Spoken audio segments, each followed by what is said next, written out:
अस्सलामुअलैकुम and welcome to my channel. आज मैं आपके साथ असल वाली हॉरर स्टोरीज शेयर कर रही हूँ जो कि हॉरर हैं भी और नहीं भी हैं, आप लोग डिसाइड करना।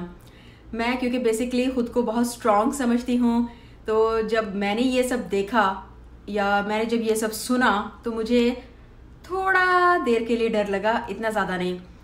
तो सबसे पहले तो मैं आप लोग को एक चीज़ दिखाना चाहूँगी जो कि इस रूम में जहाँ पर बैठ के मैं वीडियो बना रही हूँ, जो कि हमारे घर का अभी करंट रूम है जिसको मैं यूज़ करती हूँ, तो उसमें ये हुआ है।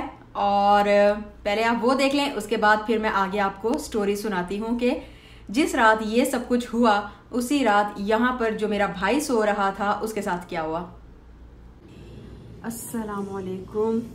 अभी मैं आपको एक चीज़ दिखाना चाहती हूँ जो कि यहाँ पर हुई है और मुझे लगा कि मुझे वो आपको दिखानी चाहिए। हॉरर की बात हो रही है और उसमें यह है कि ये देखिए, ये है हमारी विंडो, ठीक है जी, ये विंडो है और विंडो के नीचे ये इस तरह से निशान आए हुए हैं। तो ये हम लोग को समझने की किस चीज़ के निशान हैं जो कि यहाँ पर फर्श पे इस तरह से हो गए। तो ये आज ही हम लोगों ने देखे हैं, भाई ने बताया क्योंकि वो इस कमरे में सो रहा है आजकल, तो उसने बताया। और मज़े की बात ये है कि ये निशानात जो है यूँ जैसे कि कोई पानी गिरा है, ठीक है। और अगर हम हिसाब लगाएं कि पानी कहाँ से आया, तो ये इसके नीचे से आया है। और अगर ऊपर हम देखें तो कहीं पर भी कोई पानी कुछ भी नहीं है कि हम कहें यहाँ से होते हुए, या यहाँ पर कोई ऐसा निशान नहीं है कि हम कहें कि यहाँ से होते हुए ये पानी के निशान नीचे गए हैं। ये देखें, इसके अंदर से निकल रहे हैं। ये निशान कहाँ से आए हैं ये हमें नहीं पता चल रहा। तो अब मैं आप लोगों को स्टोरी बताती हूँ। देखिए नीचे तक गए हैं। इसी तरह से हम ये भी नहीं कह सकते कि दूसरी तरफ भी बिल्कुल सेम इसी तरह से हैं। ये देखें, और उनका भी ऊपर से कोई पता नहीं है। ऊपर से खिड़की साफ है, ये यहाँ से शीशा बंद है, खिड़की बिल्कुल साफ है और ये निशान गए हुए हैं। तो अब हम शुरू करते हैं असल स्टोरी जो भाई के साथ हुई। अच्छा जी, तो जैसा कि मैंने आपको दिखा दिया है वो निशानात, और ये यहाँ पर मुझे ये सामने नज़र आ रहे हैं वो निशानात।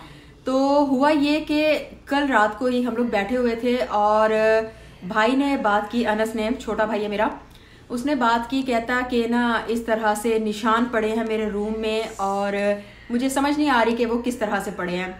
तो पहले तो हम लोग जो है हमने कहा कि वैसे एसी का पानी गिर रहा होगा या फिर किसी चीज़ के निशान होंगे, वैसे कोई पानी वगैरह गिरा होगा तो इसलिए शायद। तो कहता नहीं, एसी में से तो कोई पानी नहीं आ रहा, एसी को तो मैंने चेक किया है। तो फिर हम लोगों ने ये निशानात आके देखे। वापस जाके हम लोग काफ़ी देर तक हैरान होते रहे हैं कि ये निशानात आखिर आए कहाँ से हैं, क्योंकि अगर हम कहते हैं कि ये खिड़की से आए हैं तो खिड़की में कोई ना कोई निशान तो होना चाहिए था पानी का, जिससे हमें पता चलता कि ठीक है यहाँ पर हमने धोया है या बाहर से जो है किसी ने पानी फेंका है या कुछ भी ऐसा।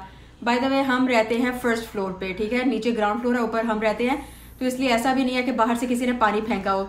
और अगर जो है खिड़की से निशानात आए हैं तो खिड़की में आसार तो होने चाहिए, लेकिन जैसा कि मैंने आप लोग को दिखाया कोई किसी किस्म का कोई आसार नहीं है, बिल्कुल पता ही नहीं चल रहा कि खिड़की में कोई पानी है या था। उसके बाद फिर हम लोगों ने एसी चेक किया। अब जब हम एसी चेक करते हैं तो असूलन तो ये होना चाहिए कि अगर एसी से पानी आ रहा है या हम कह के एसी से पानी होते हुए यू तो नहीं ना होगा, पानी तो हमेशा नीचे को जाता है, ठीक है। एसी से पानी निकलेगा भी, एक दफा पहले हमारा इस तरह हुआ था, एसी से पानी निकल रहा था और वो यूं नीचे को गया है, नीचे जाके फर्श पे इकट्ठा होता गया। लेकिन यहाँ पर इस तरह से है कि एसी ये लगा हुआ है और ये खिड़की है, तो यानी कि इस तरह तो नहीं ना होगा कि जी पानी यूं होता हुआ खिड़की से आके फिर नीचे गिर रहा है। तो हम लोगों ने काफी ज्यादा हिसाब लगाया, लेकिन हम लोगों को तो कोई आइडिया नहीं हुआ कि ये निशानात कहाँ से आए हैं। अब अनस हमें क्या बताता है, अनस कहता है कि यार उस दिन मैं रात को सोया हुआ था और रात को सोते सोते आधी रात ही तुम सब लोग भी सो गए हुए थे। हमारी ये आदत है कि जब हम लोग सोते हैं तो पूरे घर की लाइट्स ऑफ कर देते हैं, बस जो हमारा कॉरिडोर है, जो सहन है, उसकी लाइट्स ऑन रहती हैं और उसकी वजह से फिर पूरे घर में हल्की हल्की लाइट रहती है, ठीक है। तो अनस कहता है कि जब सब सो गए थे तो कहते हैं कि मैं भी, यानी कि वो जब काम से आ जाता है, उसकी जॉब इस तरह की है कि वो काफ़ी ज़्यादा थक जाता है। तो वो कहता है कि जब मैं काम से आया हूँ और जब मैं सो गया तो सोते सोते मुझे एकदम से अजीब सा महसूस हुआ है। कहता कि उठा हूँ मैं, लाइट सारी बंद थी। उठ के मैंने देखा है तो मुझे अपने आसपास अंधेरे में तो कुछ भी नजर नहीं आया, लेकिन कोई अजीब सी फीलिंग थी और हल्की हल्की सी गर्मी महसूस हो रही थी। जबकि अनस के कमरे का यानी इस रूम का जो एसी है वो काफ़ी ज़्यादा ठंडा करता है, और इतना ठंडा करता है कि जब मैं इधर सोती हूँ तो मुझे उठ के इसको बंद करना पड़ता है, इस तरह का ठंडा करता है। तो अनस कहता है कि मुझे अजीब सी गर्मी महसूस हो रही है, जबकि मैंने अपने ऊपर कंबल लिया हुआ था क्योंकि मुझे सर्दी लग रही थी, तो मैंने कंबल लिया हुआ था। लेकिन ये हुआ कि मुझे इतनी गर्मी महसूस हो रही कि कंबल के अंदर ही मुझे यूं पसीना आया हुआ था जैसे कि पता नहीं मैं कितनी गर्मी से आया हूँ। तो कहता मैं उठा हूँ, मैंने कंबल उतारा है और उसके बाद उठ के मैंने पानी पिया है और मैं फिर से सो गया हूँ। तो कहता थोड़ी देर में ही, अभी मेरी आंख पूरी तरह नहीं लगी थी, आधा मैं नींद में था आधा मैं जाग रहा था। तो कहता कि मुझे यूं महसूस हुआ है जैसे मेरे बेड की साइड, ये जो पीछे आपको नजर आ रही है, अनस जो है उस साइड पे सोता है जो मेरे बिल्कुल पीछे, और ये वाली जो साइड है, कहता कि मुझे यूं लगा है कि इस साइड पर कोई आके मेरे पास बैठा है। अब होता ये है कि अनस का ध्यान फैमिली मेंबर की तरफ क्यों नहीं गया, इसलिए नहीं गया क्योंकि वो लॉक करके सोता है अपने रूम को। तो कहता है मुझे यूं लगा जैसे कोई बैठा है। तो अनस को पता तो था कि इस तरह की चीजें हैं, उसके दोस्तों के साथ भी इस तरह के वाकयात एक दो दफा हुए हैं ताइफ में, ताइफ जिसके बारे में कहा जाता है कि ये जिन्नात का सिटी है, ठीक है। तो अनस कहता कि मुझे यूं महसूस हुआ है कि कोई चीज मेरे साथ आके बैठी है, और बाकायदा हमारा बेड जो ये स्प्रिंग वाला है, अगर कोई बैठता है तो आवाज वगैरह आती है। कहता मैंने बाकायदा आवाज सुनी है, बाकायदा वहां से जगह जो है थोड़ी नीचे हुई है। आपको पता है ना स्प्रिंग वाले बेड पर अगर कोई बैठता है, गद्दे पर अगर कोई बैठता है तो वो थोड़ा सा दबता है। कहता इस तरह मुझे फील हुआ है। कहता लेकिन मुझे पता नहीं क्या कोई ताकत मेरे अंदर आई है जो मुझे ये रोक रही है कि तुम आंखें मत खोलना। तो कहता मैंने बड़ी कोशिश की कि मैं उठ जाऊं, लेकिन ना तो मैं हिल पा रहा हूं और ना ही मैं अपनी आंखें खोल रहा हूं। कहता लेकिन मुझे ये पता है मेरे साथ कोई चीज बैठी है और मुझे हीट भी महसूस हो रही है। अब खुदा जानता है कि वो क्या चीज थी, क्योंकि अनस ने आंखें खोल के नहीं देखा। अनस ने खुद को यानी होता है ना हाथ से टच करके देखना, उस तरह से कुछ भी करके नहीं देखा। तो कहता है एकदम से मेरे जहन में आया कि यार आयतल कुर्सी पढ़ता हूँ, मैं रात को आयतल कुर्सी पढ़ना भूल गया था तो शायद इसलिए। तो कहता कि मैंने आयतल कुर्सी पढ़ी है, खुद ही दिल में, आंखें बंद थी मेरी, और कहता कि मुझे फील हुआ है कि जो चीज मेरे पास बैठी है वो उठ के गई है, और मुझे फील हुआ है कि वो जो गर्मी मुझे महसूस हो रही थी, जो हीट मेरे पास आ रही थी, वो खुद ब खुद ही खत्म हो गई है और नॉर्मल हो गया है सारा टेम्परेचर, और कमरा भी वैसे ही ठंडा होने लग गया जैसे कि पहले हो रहा था।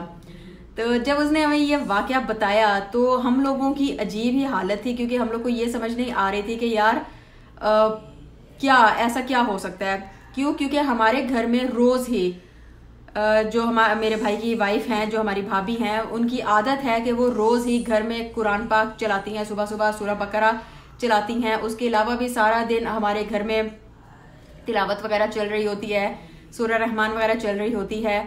लेकिन पता नहीं है क्या था। तो ये एक वाकया है जिसने थोड़ा सा यानी कि मुझे उस टाइम वक्ती तौर पे डराया था, लेकिन मैं इतना इसलिए नहीं डरी क्योंकि मेरा खुद का सूरत कह रही हूँ आयतल कुर्सी पर बहुत ज्यादा यकीन है, और मेरा खुद का ये यकीन है कि जो ये चीजें होती हैं वो ठीक है एग्जिस्ट करती हैं। हम ये नहीं कह सकते कि एग्जिस्ट नहीं करती, पूरी कुरान पाक में पूरा इनके ऊपर सूरत है, सूरत जिन, तो इसका मतलब ये होता है। लेकिन इसका ये भी मतलब नहीं कि ये हर जगह होता है और आपको बहुत ज्यादा तंग करते हैं, ऐसा भी कुछ नहीं है। अब जैसे हमारे घर में कुरान पाक पढ़ा जा रहा होता है, कुरान की तिलावत चलती है, आयतल कुर्सी चलती है, तो और अनस ने भी जैसे आयतल कुर्सी पढ़ी है और उसको उस चीज़ ने कोई नुकसान नहीं पहुंचाया, इवन कि जब अभी उसने नहीं भी पढ़ी थी उसको उसने कोई नुकसान नहीं पहुंचाया, तो इट मीन्स के वो जो भी चीज़ थी वो अच्छी चीज़ थी, नुकसान पहुंचाने की नीयत से नहीं आई थी। और ठीक है, होता है इस तरह के, आ जाती हैं ऐसी चीज़ें, चक्कर लग जाते हैं उनका हमारी दुनिया, जैसे हमारे लोग इनकी दुनिया में चक्कर लगाते रहते हैं। लेकिन यह है कि ये निशानात अभी भी जो है ना, मुझे अभी तक मेरे जहन को वो पकड़े हुए हैं कि ये किस चीज़ के निशान हैं। ब्राउन सा पानी क्या है, कहाँ से आया है। अम्मी कहती हैं कि ऊपर वालों ने सफाई की होगी, तो अब ऊपर वालों ने सफाई की हो उसका नीचे क्यों रिजल्ट आएगा। लेकिन ये हैं तो अल्लाह ताला बेहतर जानते हैं क्या है क्या नहीं। अम्मी तो फिर मुझे यानी मैंने कहा अम्मी इसको हटाना नहीं है, मैंने वीडियो बनानी है और मैंने अपने सब्सक्राइबर्स को ये दिखाना है। तो आज ये भी साफ़ हो जाएंगे और उसके बाद देखते हैं कि दोबारा ये निशानात पड़ते हैं या नहीं। अगर पड़ेंगे दोबारा या कुछ भी इस तरह का होगा तो मैं आप लोग को ज़रूर बताऊंगी। तो यहाँ पर ख़त्म करते हैं आज की वीडियो। आपसे फिर मुलाकात होगी, दुआ में याद रखें, अपना ख्याल रखें। वीडियो पसंद आई तो लाइक करना मत भूलिएगा और अल्लाह हाफिज़।